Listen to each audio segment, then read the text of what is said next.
I'm looking up why pickles are awesome. They always kind of make me feel better. Oh, here's something on the GABA neurotransmitter. It's a bunch of neurons in our brain that controls motor movements, vision, and they also regulate anxiety. And by putting a pickle in your mouth, it actually does a lot to your gut as well as your brain. Blah, blah, blah, probiotics, blah, blah, blah. The hypothesis that probiotics have the potential to change our mood as well as strengthening our immune system. To further prove the point that pickles actually does make people less stressed out, blah, blah, blah. Now I'm looking up why pickles make you happier. Aww. That's good to know. They do. The answer is yes. The answer is yes, they do? Mm-hmm. Electrolytes?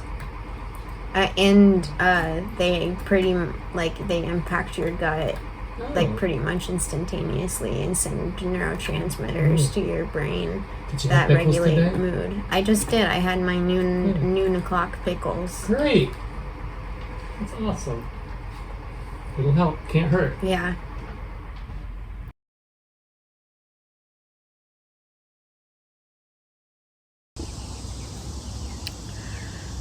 I feel pretty weird right now. Pretty low energy, low motivation.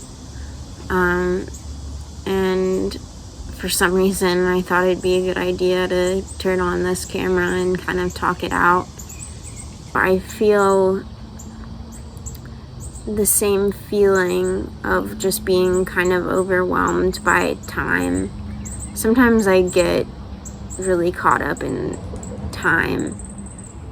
I feel a lot of pressure to fill my time in the best way, but I'm so worried about it that I end up wasting my time worrying.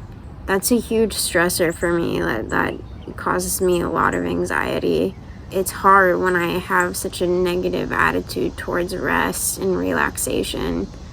I feel like that's just not being productive enough. Productivity is weird. I feel like we put too much emphasis on it as a culture.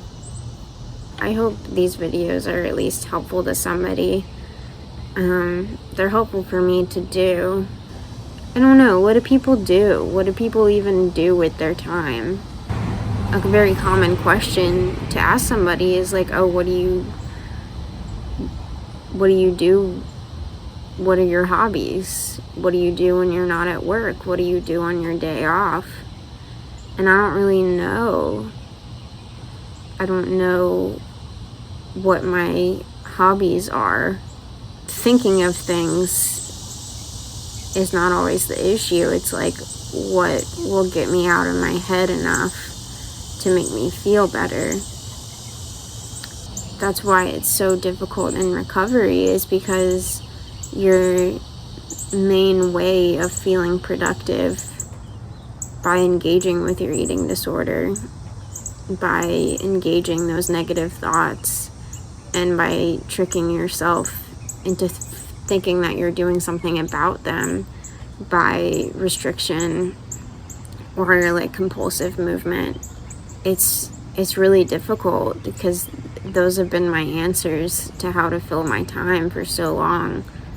And I don't want to live like that anymore. I want to be able to fill my time in a healthy way. I think I'm still learning how to do that. It's like a creek. It's like a trickle of water that just keeps falling down the same path. And the more it falls down that same path, the more the path becomes ingrained. And that's really how it feels, and it takes a lot of effort to go down a different path. And I don't think that comes naturally to me yet. It's a little bit of an overcast day, which I think is affecting me a little bit. It's muggy and overcast and uninspiring. I did do a food challenge last night. Me and my dad went out to dinner, and that went okay. I don't know, I can't even tell you if I enjoyed it or not. And that's something that's not really talked about a lot in eating disorder world or recovery world. It's like you become disconnected with how food tastes. because that's not, your view of it isn't from a lens of enjoyment. It's all numbers and bullshit like that. So I don't even know whether I enjoyed it or not. I'm kind of in training mode right now, getting ready for a trip to Costa Rica really soon. And that poses a huge challenge for me in terms of food. I'll be in a different environment. I'll be around different people. I'll have to eat out. I'll have to, grab things on the go. I'll have to just make sure to nourish myself in a different environment. I need to get trained up. So I'm prepared for all of that, because traveling with an eating disorder is very difficult. I did it a few years ago, after my first, after my first time in treatment. Not long after that, I went to Vietnam and I went to Greece in a short period of time, like pretty close together. I don't know if it caused me to relapse, but it definitely didn't help, and I wasn't ready for it. It was a huge challenge, and I don't want that to happen again. I mean, who doesn't want to travel? I mean, it's like the whole purpose of living. I think the purpose of living is to explore and learn. Traveling is all about exploring and learning and experiencing, and that's what I want to do with my life. And that's what a lot of people want to do with their life. I mean, that's kind of the goal, is to be able to travel and be able to see the world and connect with others and gain knowledge. But when I'm sick, when I'm so hyper focused on negative things, when I'm so hungry all the time, when I'm malnourished, when my brain isn't functioning properly, when I don't trust my body, how am I supposed to get through an experience like that? How am I supposed to feel free?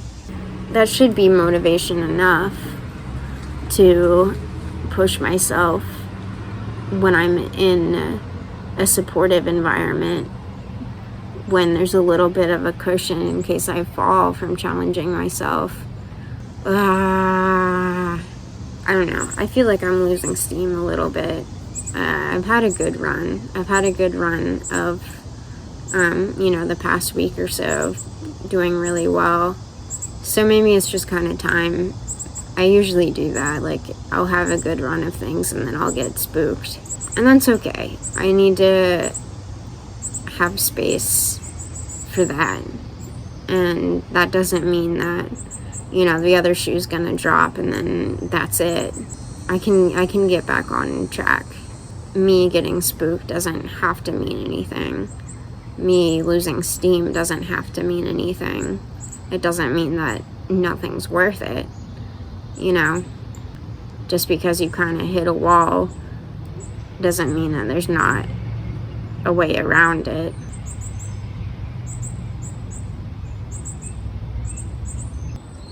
Kind of just letting yourself vocalize things usually does make you feel better, even if you thought you had nothing to say. Like when I sat down and started filming this, I thought I didn't have anything to say or talk about. But here I've been talking for like almost 15 minutes. And there's still stuff in there. There's still stuff in there to get out. So that's a good reminder that vocalization is a really helpful tool. Maybe I'm just hungry, but I need to keep pushing. So that's what we're gonna do.